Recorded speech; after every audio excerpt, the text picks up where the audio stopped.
I always love talking to surgeons because I think out of the people that I talk to, they reflect kind of a group of really motivated individuals who in some ways are really interested in reaching their highest level of performance.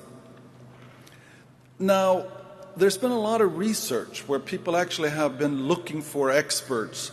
They've been kind of going out and sort of studying those experts based on social nomination. And what we find is that actually, so I click this and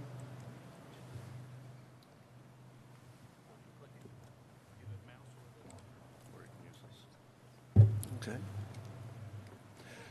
So what we find is that the experts, these stockbrokers, once you look at their outcomes, you find that actually the Wall Street Journal did a study where they compared the expert broker's advice with a monkey throwing darts at a wall with all sorts of different options. And it took a long time to actually differentiate the outcomes of the two.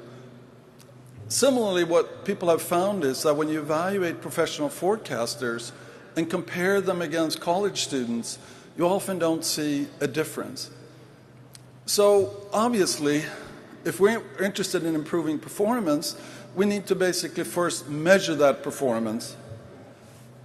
And the sort of traditional domain, if you have chess, obviously if you're winning consistently all the games in a chess tournament, you're better than the other players.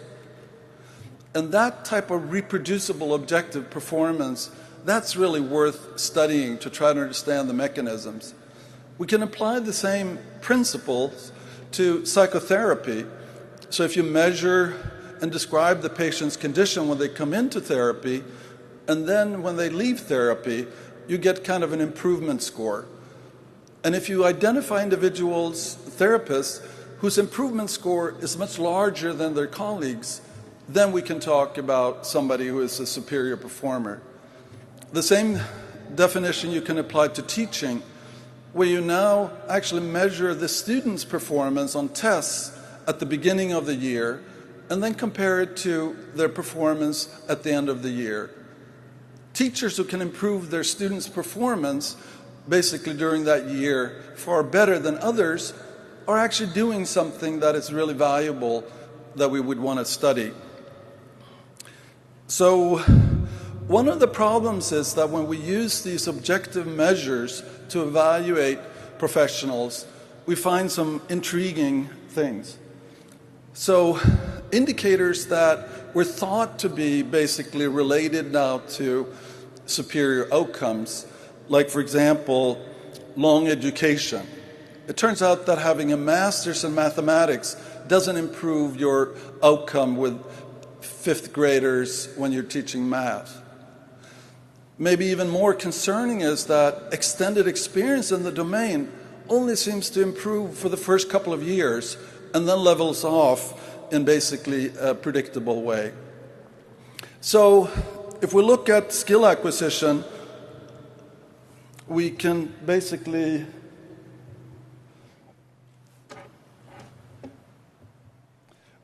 see this trend here with an improvement for the first couple of years and then basically a plateau that sometimes extends for decades without any observable improvement.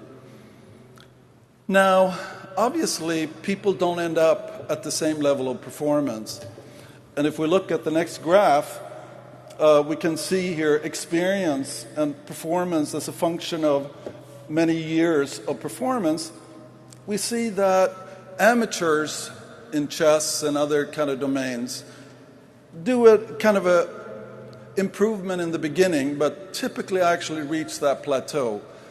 For the more kind of successful performers, we see much more of an improvement over time. And so one argument would be, well, people are actually just reaching their plateau, and they really can't go beyond the levels that they reach. And that was just kind of the starting point when I started with my research.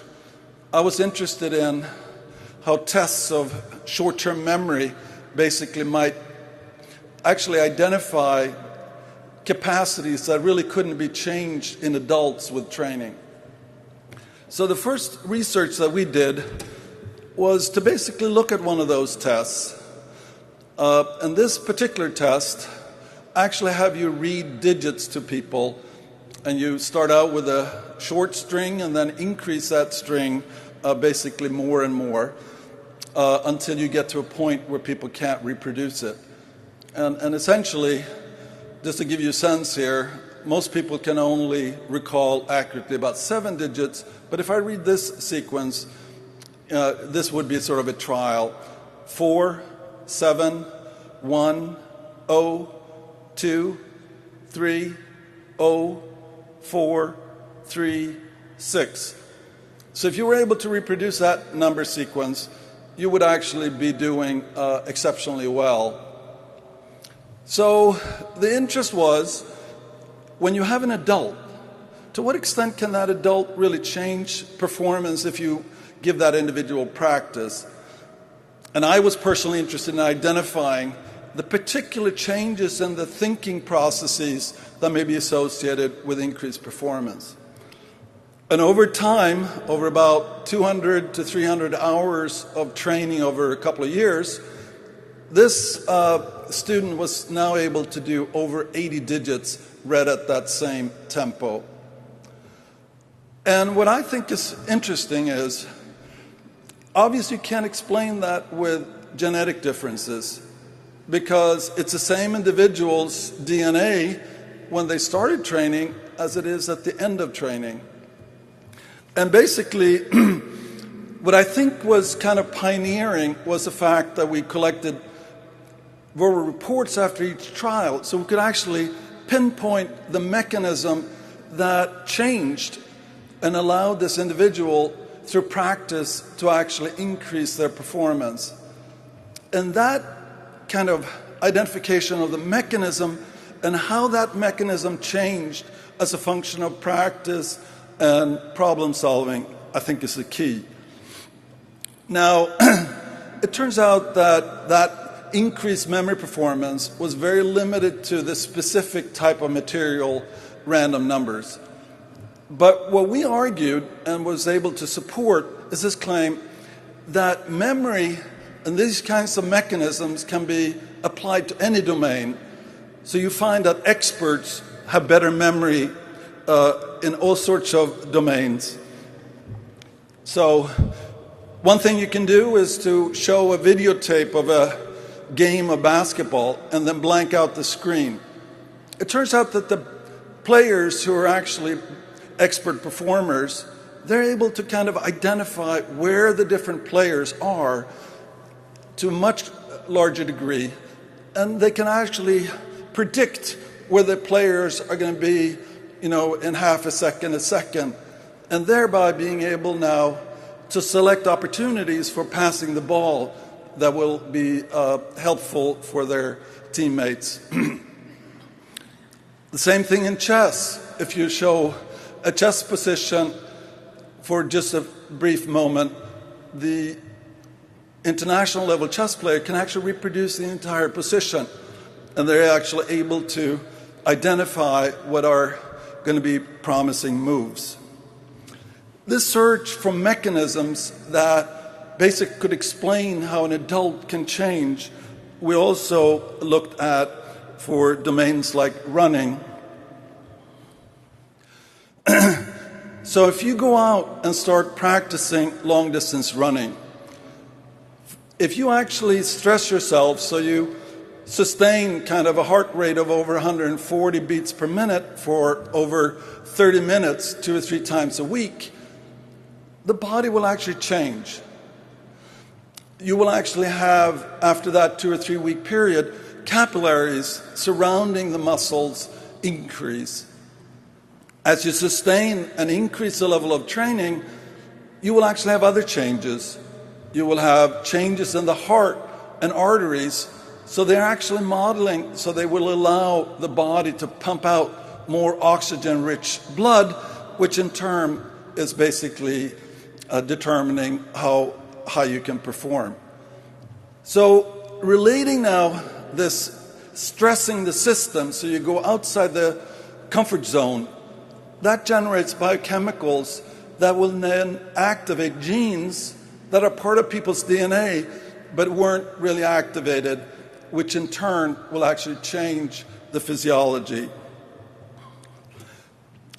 I've been looking for things that can't really be explained by training, people who exhibit various kinds of gifts naturally. And I have to say that I haven't found any. Here's a progression of things where I assume that maybe some of you can stand basically on your hands, maybe fewer of you can do it on one hand, and I don't know if anybody here can actually stand on one finger. Now, if you look at that basically performance of being able to keep your entire weight on one finger, we know from interviews with this guy that it took him about 10 years to do this. And if you look at his finger, you can see that it was fractured many, many times in this extended process of actually achieving this goal. So, and it turns out that we can actually find how training influences changes in the brain, which is associated basically with performance improvements. I think one of the interesting demonstrations here is the test that London cabbies had to pass in order to be cab drivers. They had to memorize the entire London map system, so they basically could start at an arbitrary point in that system and basically then find the best way to the target system. And we're talking about 25,000 streets. And it takes these adults about between 2 and 5 years to actually memorize this. And research shows that during this kind of mastery of the map, you have visible changes in the structure of the brain, in particular in the hippocampus. So the entire body is able to make changes.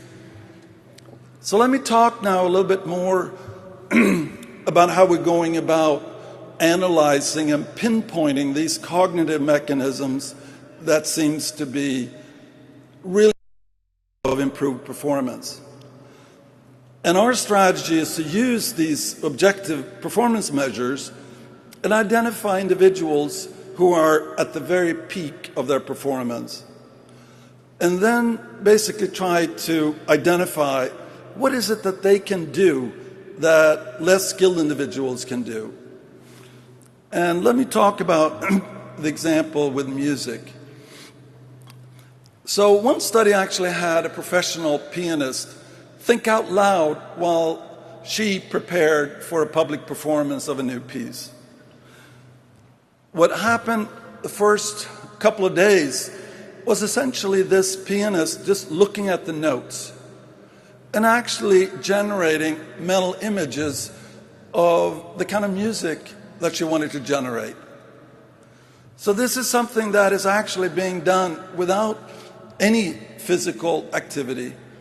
And it also involved listening to other people performing the same piece, so she could actually have a unique perspective on this particular interpretation that she was wanting to do. Now, once she had that mental image, now she was sitting down by the piano and now trying to translate what she wanted the public to hear to basically things she could do with her fingers. And then another very important aspect is that she was able to listen to what it sounded like when she was playing. Now, this actually allowed her then to form a feedback loop, because obviously the first time she was trying to generate this musical experience, there was problems.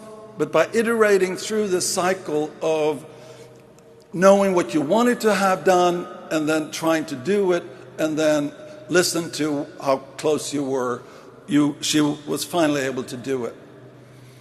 Now, music is interesting because there's a hierarchy of musical skills. When there's actually a kind of a curriculum that virtually every piano teacher is using, where you basically learn basic skills.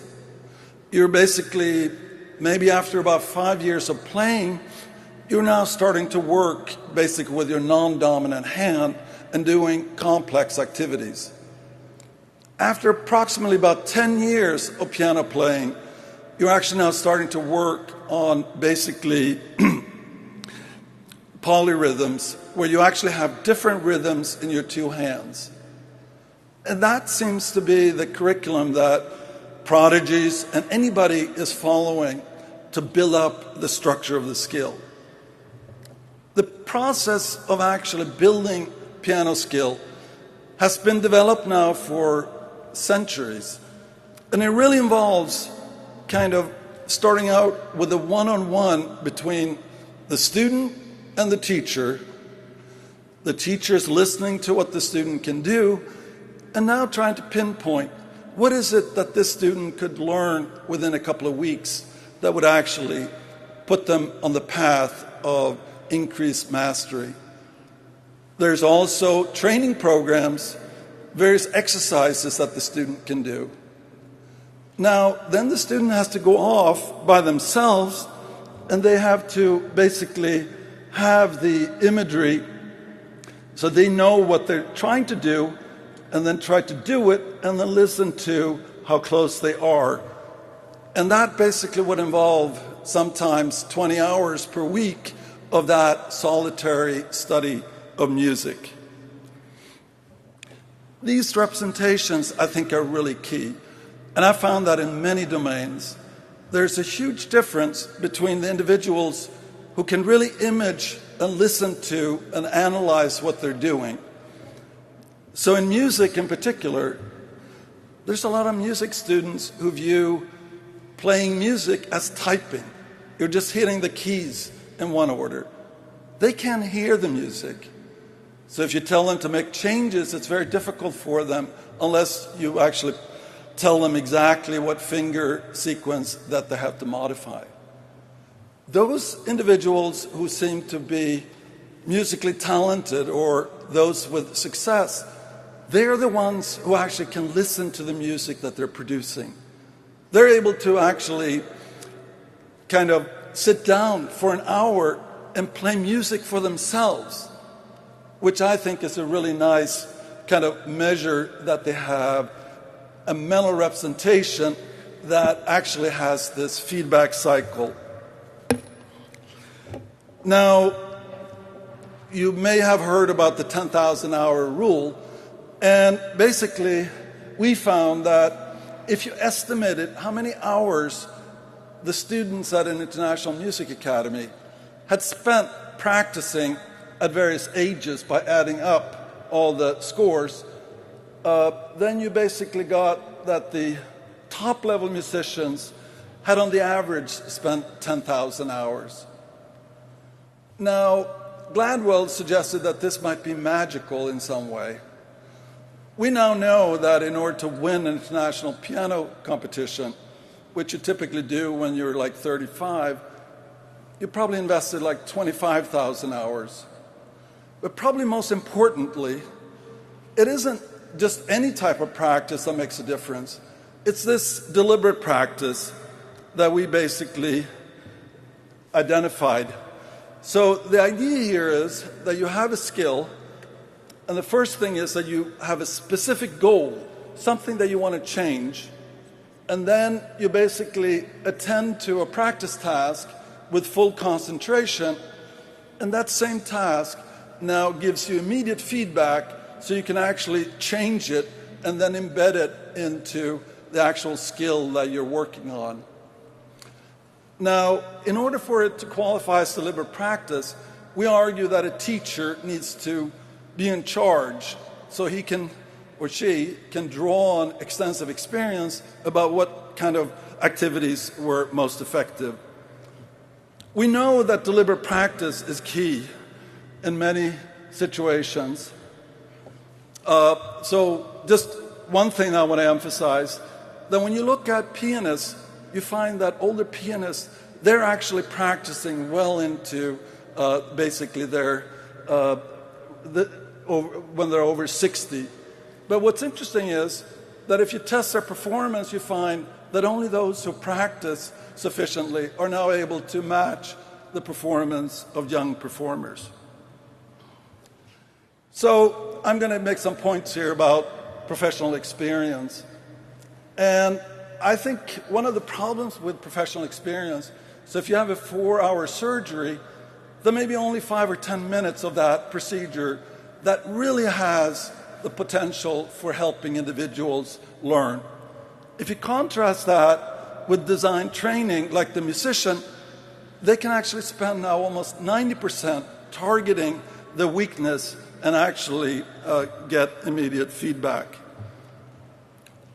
If we take another problem, that if you make a mistake when you're actually engaged in performance, you miss a backhand, the game is not going to stop, so you can train that, the game is going to continue. The same thing if something happens in surgery, you actually need to attend to the current situation. If we contrast that with working with a tennis coach, where you first can just identify being ready to hit, and then eventually when you have the fundamentals down, you can approach the net, and then you can start anticipating volleys. Another and maybe most interesting case, assuming now that you're actually trying to do the very best you can do, how do you actually improve with further experience? Well, we basically have some research on chess where they actually try to relate. So they ask people, how much of these different activities do you do? And these are tournament players. And then by estimating now how much they do, they were seeing if there was a relationship with the skill level that the players had. So participating in chess tournaments basically would be one activity. Working by yourself and analyze positions another, or playing games, and that would be almost like engaging and accumulating more experience. The findings are that basically the series analysis of positions alone was the only activity that really was highly correlated with the chess skill. Turns out that playing chess actually was even negatively correlated once you controlled for the series analysis alone. So why is this? Well, if you basically play chess and try to make your best move, you typically only know that this was a bad move later on in the game, or sometimes after a month. If we contrast now to a case where you would be able to get feedback on each individual move, now you would be able to relate this to the kind of process that led you to generate that move. And if you immediately know that it was not the best move, then you can go back and actually change the process. Now we actually have chess computers that actually are able to provide you with that type of feedback. Before, what they did was to play through games by world champions where you actually would be able to compare the move that you would make for a position with that of the champion. So if we're talking about basically surgery, we see this typical change for the first couple of years that people improve, but then there's basically this plateau. We know that there are feedback loops for surgical performance, and basically when you have immediate problems, you will be able to notice that will actually lead to feedback. But the more successful ways, I think, are when you're actually planning the surgery in advance. So now you have an expectation, and then you videotape the actual surgery, and that allows you to go back and analyze the details of the surgery and then recommend remedial issues. So here is Bernstein basically analyzed his surgeries for 12 years and was able to actually identify adverse events and then work on remediation. And we now have basically videos and other things that allow one to basically analyze and implement deliberate practice. So the point is that when you start out in activity, general ability and intelligence may be correlated, but basically over time, as you build up structures, those are the ones that correlate with performance. So basically, genes are important, but in the sense that you have to activate them by the right kind of training activities. And obviously, nurture is important. But what I find is if we could find ways of developing the mental representations, that is going to be the key. Thank you.